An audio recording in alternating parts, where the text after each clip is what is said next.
BJP leaders including State President Samik Bhattacharya, Party MP Saumitra Khan and West Bengal in charge Sunil Bansal visited the Biswa Bangla Convention Center to review preparations for the upcoming legislative party meeting.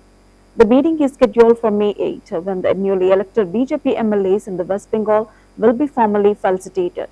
Party sources indicated that Union Home Minister Amit Shah will be present at the event, underscoring its significance for the BJP's organizational strategy in the state.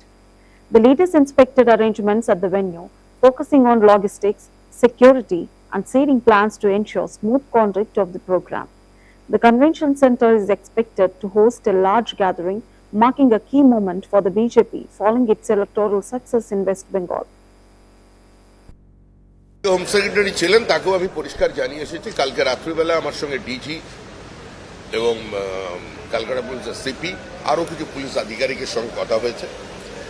আমি পরিষ্কারভাবে একটা জিনিস জানিয়ে দিতে চাই, বিজেপির তৃণমূলীকরণ হবে না। আমাদের দুজন কর্মী এর মধ্যে শহীদ হয়েছেন, জিতেছি আমরা। আজকে যদি এই ফলটা উল্টো হতো, এতক্ষণে আমাদের 200 কর্মী খুন হয়ে যেত।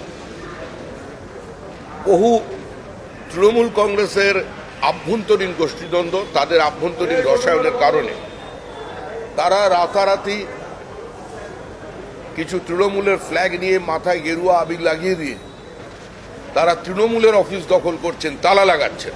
আমাদের দলের পক্ষ থেকে অ্যাজ অফ নাও